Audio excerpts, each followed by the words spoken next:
And well, to begin with, traveling is a luxury for my family because we work as grocery store owners, which means on holidays, at a very young age, I have to stay at home to help my parents. Well, this is the reason why I have a bigger dream of traveling than other kids do. However, I have never placed the blame on the environment. Instead, I chose to have gratitude toward my parents' constant attempts to provide me with the best conditions. And yeah, because of this, I was able to self learn through books, newspapers, music, TV shows. Their resources have undoubtedly influenced my ability to think creatively and clearly.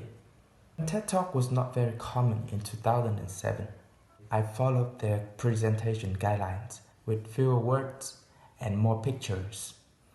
And I nailed my physics homework because of that. I was also the first student to suggest my high school's principal about bringing a flash mob competition, and this has set the foundation for the following years. Looking back, I see that knowledge and cultural differences are what I've always sought after, not just arriving in a foreign country. My ambition to study abroad and engage in international exchanges has never faded.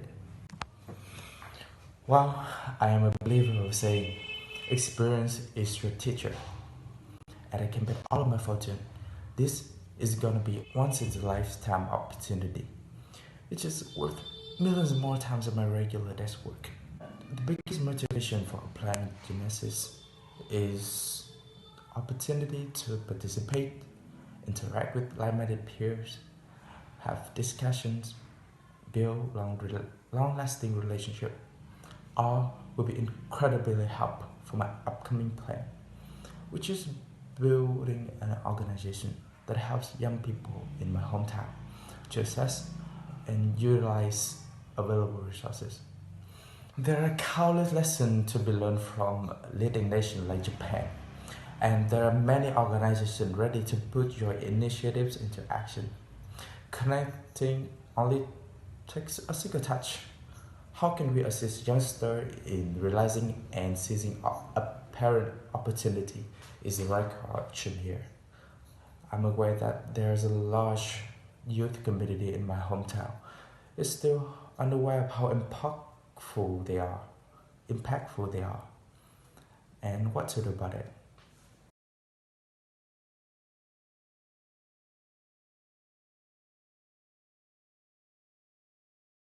I was crazy to travel when I was a kid, and I still am.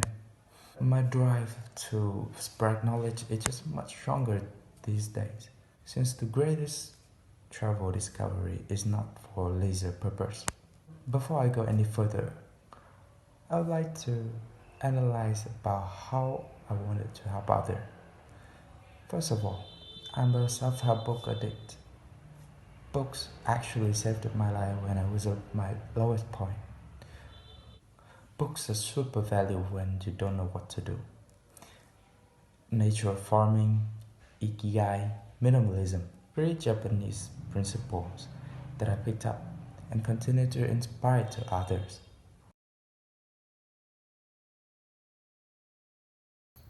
Japan is always my first pick when I consider a miracle.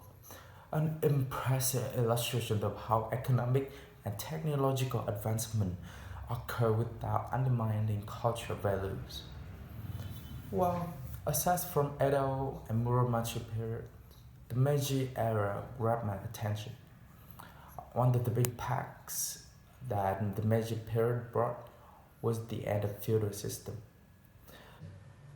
In my opinion, it is the education which paves the way for the future success. And it inspired me to have the big idea of community for youth, as I just mentioned earlier. In the past, Japan has sent thousands of students to Europe and US, hired 3,000 Westerners as government advisors, college professors, etc. Education is the most powerful weapon which you can use, still holds true.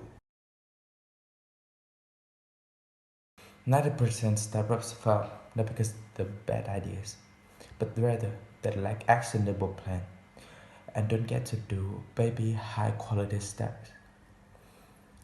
With that being said, I believe that majority of the time, my never give up ability was what allowed me to implement a plan successfully. Ideas and ideas and ambition are important, but in the long run, never give up mentality and persistence win the game. So yeah, I can do it. Well, to be more persuasive, what actually made it possible for me to getting things done is my daily job skills. A consultant is best known for their ability to solve problems and take a highly organized approach to issues. The environment at Big Four has taught me two things about working as a penny, putting extra hours and to always pay attention to details. In other words, it had taught me how to work under pressure, how to manage my time well, to break complex problems into very tiny components, and especially how to present my solution in the most elegant and logical manner.